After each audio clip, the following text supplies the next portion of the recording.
Look at this grape. My father Ronald screamed, holding it up to the chandelier light like it was a diamond. This is class. Gabrielle. This is what success looks like. He was not talking about the $5,000 mortgage payment I had wired that morning to stop the foreclosure. He was talking about the fruit basket my sister's boyfriend, Julian, had brought. Why can't you be more like your sister? He sneered. She brings joy. You just bring a mood. The insult physically hurt. He was eating a $200 grape in a dining room I had just paid to save. Before I tell you what I did with my phone under the table while he was still yelling, drop a comment. Where are you watching from? And what time is it for you right now? I want to see how far this story travels. I looked around the table, and the smell of the roast beef was almost suffocating. It was prime rib, slow roasted with herbs. The kind of meal that cost $300 just for the meat. I knew exactly how much it cost, because the butcher shop charge was still pending on my bank app. My mother, Cynthia, was carving it like she was the Queen of England. Offering the best slice to Julian? Julian sat there in a suit that was a little too shiny, checking a watch that was a little too big, acting like he was doing us a favor by existing. He had brought a fruit basket, a wooden crate filled with pears and grapes wrapped in gold foil. My parents treated it like the crown jewels. Then there was my sister, Sabrina. She was wearing a new silk dress, emerald green, backless, absolutely stunning. She twirled in her chair, catching the light. Julian bought this for me, she announced, beaming at him. He has such good taste. Doesn't he, Julian? Just smiled that oily, practiced smile and shrugged. Only the best for you, babe, he said. My mother clapped her hands together. Oh, Julian, you spoil her. See, Ronald, that is how a man treats a woman. He doesn't count pennies. I felt a vibration in my pocket. I didn't need to look to know what it was, but I did anyway. It was a notification from my credit card company. A charge for $580 at the exact boutique where that green dress came from. Time stamped at 4 this afternoon. Authorized user, Sabrina. She hadn't just bought it with my money.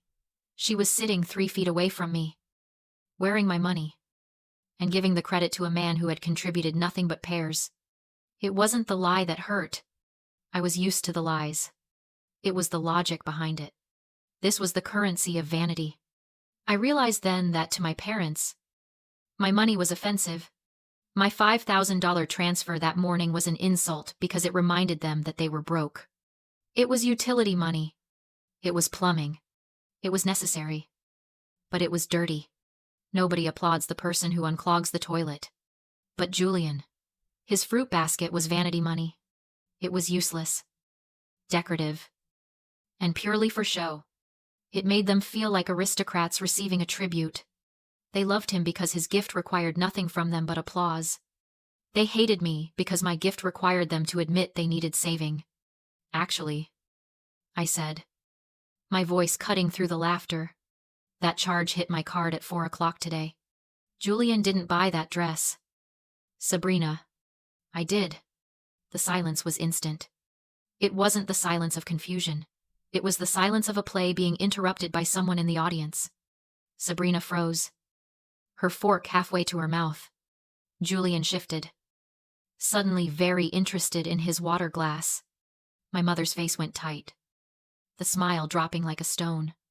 Excuse me, my father asked, his voice low and dangerous. I held up my phone. The notification was still glowing on the screen. $580. Neiman Marcus. Unless Julian is paying my credit card bill this month. He didn't buy anything. I expected shame. I expected Sabrina to blush. Or Julian to apologize. I was so naive. My father slammed his hand on the table, making the silverware jump. You are so jealous. He spat. Look at you. You can't stand to see your sister happy for 1 second. So what if she used the card "We are a family. We share"? But you have to make everything a transaction. You have to ruin the mood because you're bitter that nobody is buying you dresses.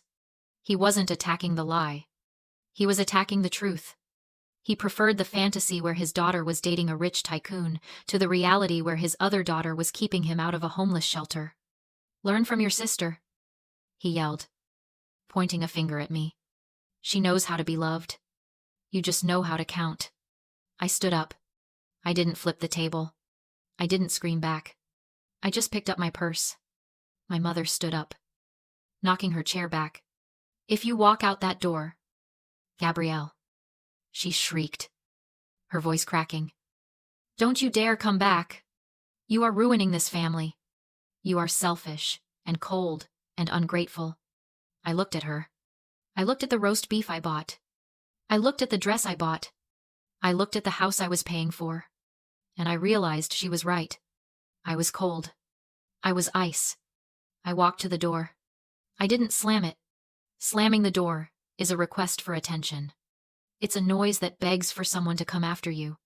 I closed it quietly, with a soft click, like I was leaving a funeral. The walk to my car felt long. The Buckhead air was humid and thick, smelling of jasmine and old money. I got into my sedan, a 4-year-old Honda that my father called an embarrassment. I sat there in the dark driveway for a moment, listening to the engine hum. My hands were shaking, vibrating against the steering wheel. But my mind was crystal clear. It was a terrifying, beautiful clarity.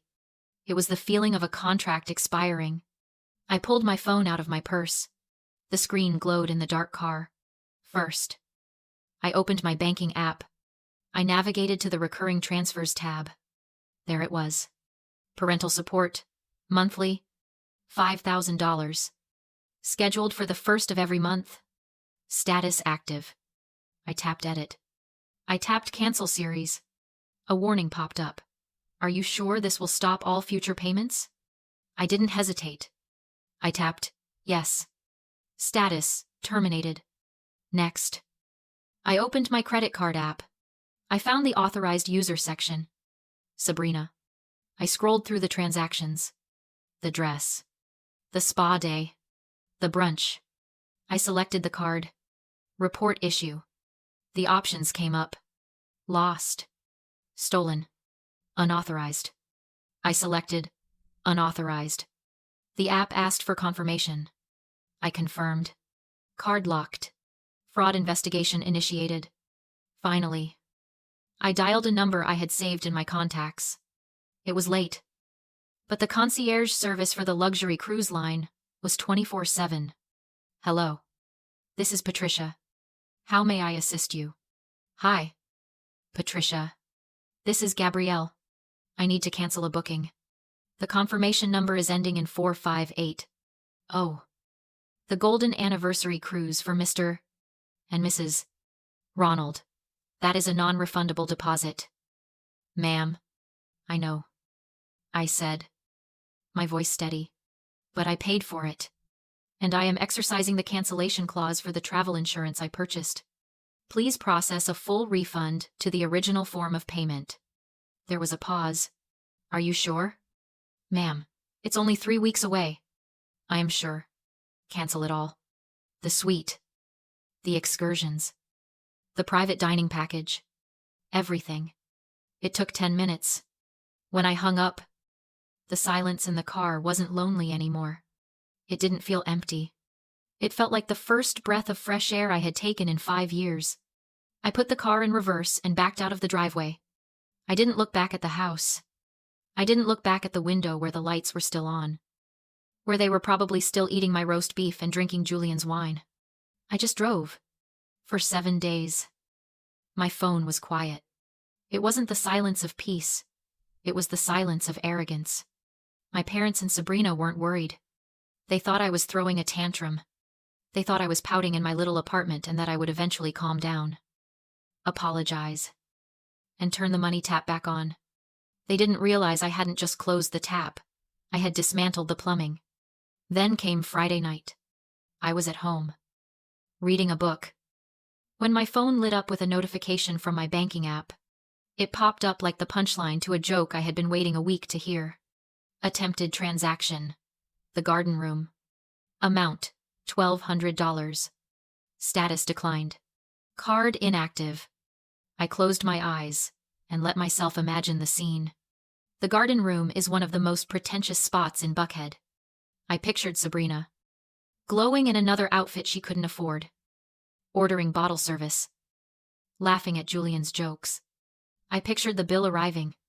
I pictured her handing over the heavy metal card, my card with that practiced, bored nonchalance she had perfected.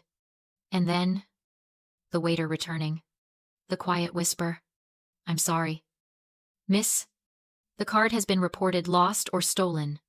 Do you have another form of payment?" Sabrina didn't have another form of payment. She didn't have a job. She didn't have savings. She had me. And I wasn't there. Julian had to pay. That was the moment the illusion died. Julian wasn't dating Sabrina. He was dating her lifestyle. He was dating the endless shopping sprees, the picking up of tabs, the luxury that seemed to flow from a bottomless well. He was a parasite, attached to a parasite. And when the host body dried up, he didn't stick around to mourn. He dumped her via text message the next morning at 9 o'clock. "This isn't working for me. You aren't who you said you were. Don't contact me." Whatever panic Sabrina felt then, it must have been suffocating. She was broke, dumped, and humiliated. So, she did the only thing she knew how to do. She tried to monetize the vanity. She took the diamond tennis bracelet Julian had given her for Valentine's Day, the one my mother had fawned over for weeks, and drove to a high-end pawn shop on Piedmont Road. She needed cash to maintain the facade until she could bully me into fixing it. I know this because the pawn shop owner is a client of my company. I heard about it through the grapevine later. But the details were brutal. The broker didn't even need a loupe. He took one look at the glittering stones and pushed it back across the counter. "It's glass, honey," he told her. "High-grade cubic zirconia. Settings are brass. It's worth maybe $40 at a kiosk." The Birkin bag. Super fake. The Cartier watch, a Chinatown special. The castle didn't just collapse. It dissolved.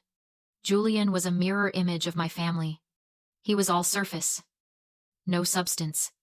He had used a fake watch to impress a fake heiress, who was spending stolen money. It was a perfect circle of fraud. But here is the thing about narcissists: they cannot process their own failures. When the roof caves in, they don't look at the rot in the beams. They look for the person who pointed it out. They didn't blame Julian for being a con artist. They didn't blame themselves for being greedy. Gullible fools who valued a shiny lie over their own survival. They blamed me. In their twisted logic, if I hadn't canceled the card, Julian wouldn't have had to pay. If Julian hadn't paid, he wouldn't have seen they were broke. If he hadn't seen they were broke, he wouldn't have left. Therefore, I hadn't just cut them off. I had sabotaged Sabrina's happiness. I had destroyed her future marriage out of jealousy. The silence broke on Sunday. My phone didn't just ring. It screamed. But it wasn't them calling. It was everyone else. It was Sunday morning. I was sitting on my balcony with a cup of coffee, watching the Atlanta skyline shimmer in the heat. For the first time in my adult life, I wasn't dreading a phone call. I wasn't calculating how much overtime I needed to work to cover a cruise deposit. I felt light. I felt free. Then, my phone buzzed. And buzzed again. And again. A solid, vibrating drone against the metal table. I picked it up. 17 notifications in 2 minutes. All from the extended family group chat, the one I had muted but hadn't left yet. "Aunt Martha, I cannot believe you.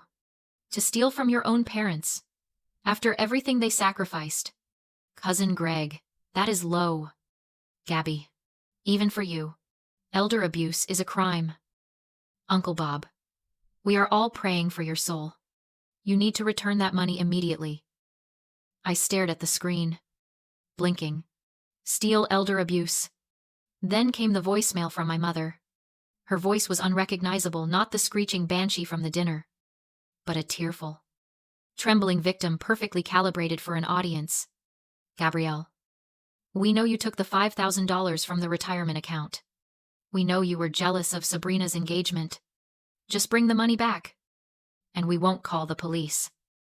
I sat frozen, stunned by the audacity. They had flipped reality completely. I hadn't stolen anything. I had simply stopped giving them my own money. In their version, I was their financial manager who drained their account out of spite, sabotaging Sabrina's relationship. They weren't just lying. They were constructing a legal threat to force the money back. Panic hit first, then faded into clarity. This was an extinction burst, the escalation that happens when a source of control is cut off. They weren't powerful. They were desperate. The mortgage was due. The money was gone. Since charm and bullying failed, they tried terror. "We won't call the police." That was the tell. If I had stolen anything, they already would have. I didn't respond. I saved every message, every voicemail, then left my apartment and went to a lawyer. Sterling and Vance didn't handle family drama. They handled hostile takeovers. Mr. Sterling reviewed my file, unimpressed, until I slid a binder across the desk. Tab 3. The 2019 refinance. He frowned. "You've been paying the mortgage for years. That's usually a gift." Page 14.